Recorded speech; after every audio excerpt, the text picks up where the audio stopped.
Bom dia, queridos alunos do quarto ano A e B. Estamos aqui para mais uma aula de História e hoje vocês vão precisar da apostila de História do Ceará, certo? Então, a nossa aula hoje é conteúdos do nosso estado, do Ceará.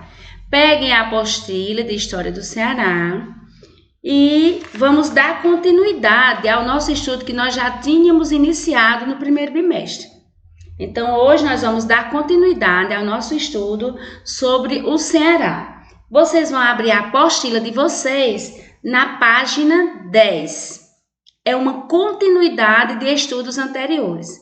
E esse estudo de hoje é sobre os holandeses no Ceará. A chegada deles no Ceará, certo? Dos holandeses. Que antes nós já tínhamos iniciado esse conteúdo quando falava na questão das capitanias, na divisão do território, certo? E antes da gente entrar no assunto propriamente dito da chegada dos holandeses no Ceará, eu quero ressaltar para vocês um pouquinho aqui do texto que não está no slide, mas está na apostila de vocês na página 9. Que por volta de 1621, o governo português ordenou que o Ceará ficasse aos cuidados da capitania do Maranhão, que formava com o Grão-Pará, uma colônia subordinada diretamente a Portugal. Essa situação dificultou o projeto do Guerreiro Branco. Quem era esse Guerreiro Branco? Como ele era conhecido, Martim Soares Moreno. Então, era o Guerreiro Branco, assim ele era conhecido. Por muitos anos, incentivou a colonização do Ceará, porém, sem sucesso, pois não conseguia a ajuda de Portugal. Então, ele não conseguia a ajuda necessária, o que ele precisava para que acontecesse essa colonização no Ceará. Então, eu estou falando isso para vocês porque foi onde nós paramos o nosso estudo da última aula de História do Ceará, na página 9. E agora eu quero que vocês peguem a apostila e abram na página 10, que é justamente onde nós vamos estudar sobre essa chegada dos holandeses no Ceará. No sumário, no ponto 1, nós temos o texto Os holandeses no Ceará, na página 10. O ponto 2, eu vou passar para vocês leitura de imagens, que eu vou explicar que imagens são essas. No ponto 3, refletindo mais sobre o tema com as atividades que vão estar na apostila História do Ceará, nas páginas 11, 12 e 15. Então, vamos lá. Os holandeses no Ceará. No slide, que é essa aula que eu estou mostrando para vocês, passando para vocês, explicando, lendo, Tia colocou alguns tópicos desse texto dos holandeses no Ceará. Outros tópicos que não está aqui no slide, está na apostila, tá certo? Então, vamos iniciar. Os holandeses invadiram Pernambuco, fixando-se naquela capitania. Por esse motivo, Martim Soares Moreno, que eu já falei anteriormente, né, que era o Guerreiro Branco, né, que tinha o objetivo de incentivar a colonização no Ceará, que já estava desgostoso com o descaso de Portugal, deixou as terras cearenses em 1631 e foi a Pernambuco combater os holandeses. Então, ele tinha o objetivo de colonizar o Ceará. Só que para isso ele precisava da ajuda de Portugal. E Portugal não deu essa ajuda, não deu esse apoio, não deu esse suporte. Então, por isso ele ficou bastante desgostoso e aí ele deixou as terras cearenses no ano de 1631 e foi para Pernambuco combater os holandeses.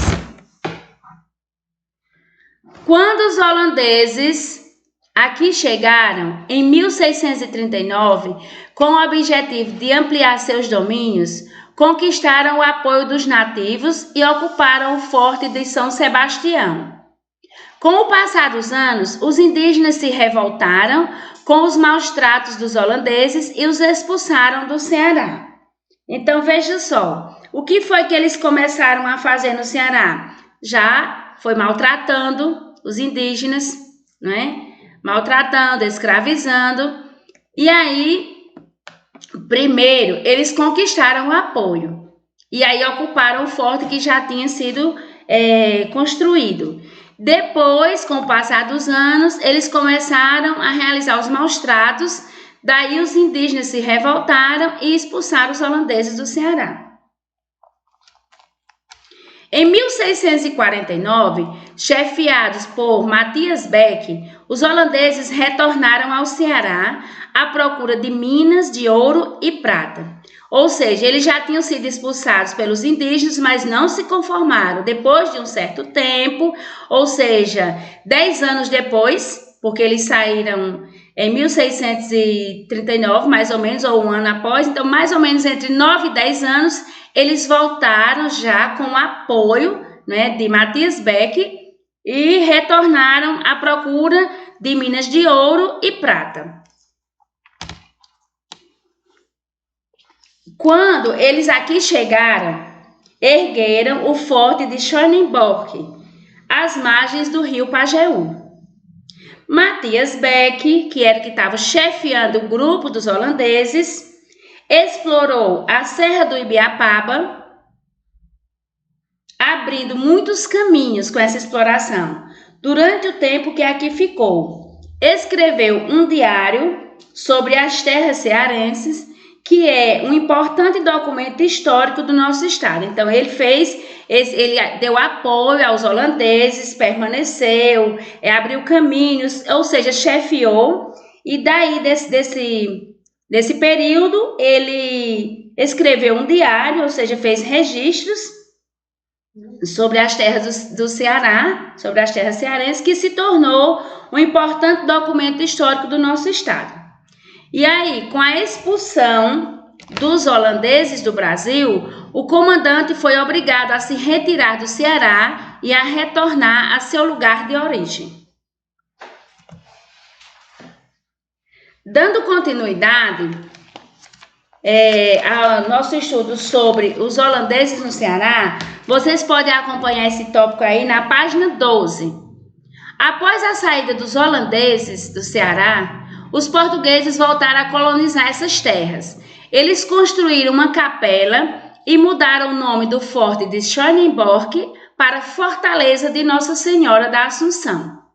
Foi em torno desse forte que surgiu a cidade de Fortaleza, dando início à ocupação definitiva do Ceará. Então, vamos procurar compreender um pouco essa parte. Quando eles saíram, quem foi que continuou a colonizar essas terras? Os portugueses. Eles voltaram a colonizar essas terras. E aí, eles construíram uma capela e mudaram o nome do forte, que era Forte de Schönenborg, eles mudaram esse nome para Fortaleza de Nossa Senhora da Assunção. E foi em torno desse forte de Schönenborg, que eles haviam mudado o nome, que surgiu a cidade de Fortaleza, dando início, assim, à ocupação definitiva do Ceará. Então, eles passaram a ocupar definitivamente o Ceará.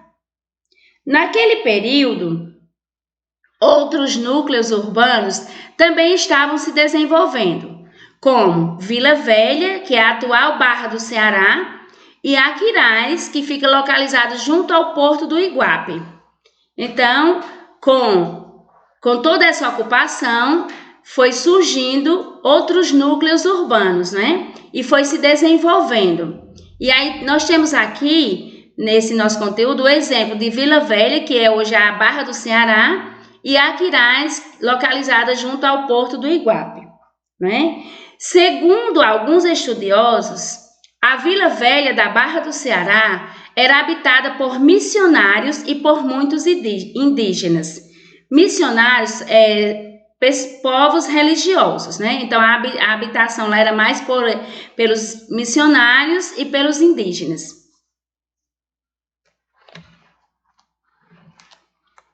Já a atual cidade de Aquiraz estava lentamente se desenvolvendo devido a um pequeno sítio fundado por influentes famílias portuguesas. Porque, não sei se vocês lembram que nós falamos anteriormente que com a saída dos holandeses, os portugueses voltaram e colonizaram essas terras cearenses. Então, é justamente o que eu acabei de falar agora. A atual cidade de Aquiraz, que estava tendo desenvolvimento lento devido a um pequeno sítio fundado por influentes famílias portuguesas. Então, para acabar com as disputas pela conhecida Vila Móvel, Fortaleza foi elevada à categoria de vila em 1726. Então, ela passou a ser vila. E eu quero pedir desculpas aí a vocês que aconteceu um erro aí de digitação na palavra Fortaleza. Ficou com o F minúsculo. É um erro, né, que eu estou vendo aqui. E está escrito com o F minúsculo, é o nome da nossa capital, certo? Tem que ser com a primeira letra maiúscula.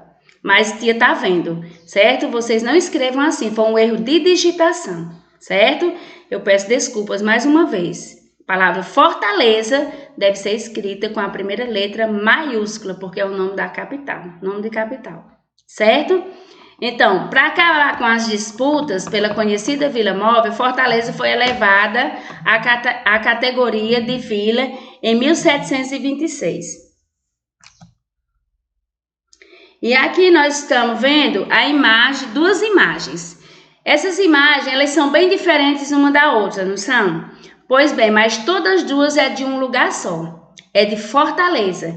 Essa primeira é de Fortaleza, certo? Antigamente, é de Fortaleza no ano de 1811, certo? Essa imagem aí você pode encontrar na página 14. É a cidade de Fortaleza no ano de 1811. Observem a grande diferença. E essa outra é a Fortaleza na atualidade, certo? Observem a grande diferença, o desenvolvimento, as construções, ou seja, tudo é diferente, né? 1811 e atualidade, certo? Façam a leitura dessas duas imagens. E aí vocês vão encontrar como atividade dessa nossa aula de hoje, História do Ceará, nas páginas que tem refletindo mais sobre o tema. Na página 11, as atividades, página 11, página 12, que na 12 só tem uma questão, e na página 15, que é onde você vai registrar as principais diferenças que você observou entre os dois momentos da cidade de Fortaleza. Fortaleza na imagem 1811 e Fortaleza na atualidade. Aí você vai registrar nesse espaço aí na apostila as principais diferenças que você percebeu, tá certo?